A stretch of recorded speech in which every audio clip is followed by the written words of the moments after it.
म चाहिँ एकछिन ध्यानमा बसेँ होइन यता उहाँलाई राखिदिन्छु म यहाँ स्पेस चाहिँ उहाँलाई राखिदिन्छु है अब म यहाँ अलि सहज जस्तो ठाउँ रहेछ नमस्कार यो चाहिँ जेछुन मिलारेपा जो चाहिँ तिब्बतको महान योगी हुनुहुन्छ उहाँको यो गुफा यो चाहिँ काठमाडौँको साँखुमा पर्दछ र यो चाहिँ सबैभन्दा नेपालको पुरानो सहर हो साँखु र जेछुन मिलारेपाको जीवनी हेर्ने हो भने एकदमै काहली लाग्दो छ जिन्दगी र त्यो काहली लाग्दो जिन्दगीबाट एकै जुनीमा बुद्धत्व प्राप्त गर्नुभएको उहाँले चाहिँ र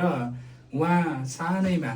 जब उहाँको बुवा चाहिँ व्यापारी हो खासमा यहीँ केरुङभन्दा पारी हाम्रो नेपालको र उहाँको बुवा चाहिँ व्यापारी हो र आमा र उनको एउटा बहिनी हुन्छ र त्यसपछि आएर उनी जन्मिँदाखेरि व्यापारको सिलसिलामा अनि बुवाले नाम थाहा पाउँछ मेरो छोरा जन्मियो भनिसकेपछि ओहो सुन्दैमा रमाइलो भनिसकेपछि उनले थोपका भन्छ क्या टिबेटन भाषामा थोपका भनेको चाहिँ सुन्दैमा आनन्द आउने उनको नाम चाहिँ थोपका थियो र जब उनी 7 वर्षको भयो तब उनको बुवा बित्छन् र त्यसपछि आएर चाहिँ उनको एकजना बहिनी हुन्छ र आमा हुन्छ र उनको चाहिँ काका र फुपूले चाहिँ जिम्मा लिन्छु भन्छ तर उनीहरूलाई चाहिँ दासको जिन्दगी बनाउँछ र उनीहरूको सम्पत्तिहरू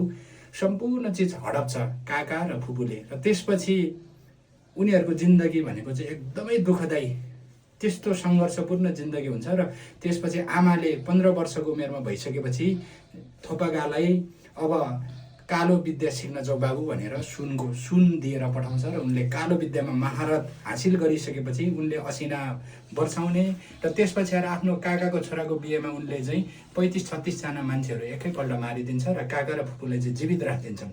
र त्यसपछि आएर चाहिँ अनि आमाले त खुसी भएर ल देखिस् मेरो छोराले यो गर्यो भन्छ त्यसपछि आएर छोरोलाई चाहिँ मार्न खोज्छ गाउँलेहरूले त्यसपछि भाग्दा भाग्दा भाग्दा पश्चातापको आगोमा जलेर उहाँ चाहिँ गुरु खोज्दै जाँदाखेरि मार्पा गुरु मार्पा लोचबा मार्पा कहाँ पुग्नुहुन्छ र पुग्दाखेरि सुरुमा चाहिँ मार्पा गुरु ज्योति राखेको हुन्छ अनि ज्योति राखेको बेला चाहिँ अनि मिलारेपाले मार्पा गुरु कहाँ हुनुहुन्छ भन्दाखेरि ल ठिक छ पहिला यो खेत जोत भनेर अनि उसलाई चाहिँ एउटा छ्याङको डबका छ्याङ दिन्छ ल यो छ्याङ पनि खा यो जोतेर भरे आइज म तँलाई मार्पा गुरुका भेटाइदिन्छु भन्छ त्यसपछि आएर त्यो डबको भरिको त्यो मिलारेपाले चाहिँ डबको भरिको त्यो छ्याङ पनि खान्छ अनि त्यसपछि आएर त्यो पुरै जोत्छ अनि बेलुका पुग्दाखेरि त गुरु त उहाँ आफै हुनुहुन्छ होइन मार्पा गुरु त्यस्तो हुन्छ भइसकेपछि अनि मार्पा गुरुले भन्छ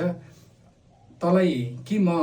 विद्या मात्र दिन्छु ज्ञान मात्र दिन्छु त्यो मात्र पाउँछस् तैँले यहाँ अनि खाने बस्ने आफै व्यवस्था गर कि त खाने बस्ने सबै म व्यवस्था गर्छु ज्ञान अर्कै गुरुका जा भन्छ भनेपछि म खाने बस्ने आफै व्यवस्था गर्छु र ज्ञान चाहे गुरु भन्छ अनि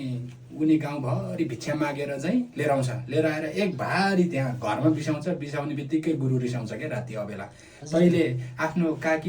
काकी र फुपूको सन्तान र गाउँले मारे जस्तो मेरो सन्तान पनि मार्न खोजिस् भन्दै उसलाई फेरि पिट्छ क्या गुरु मार्पाले त्यसो गर्छ होइन अनि त्यसो गरिसकेपछि अनि अब घर बनाउनु लाउँछ भत्काउँछ मार्पा गुरुले यति 5-7वटा भन्दा बढी घर ठुल्ठुलो घरहरू बनाउनु लाउँछ भत्काउँछ धेरै दुःख दिन्छ अनि दुःख दिइसकेपछि एक दिन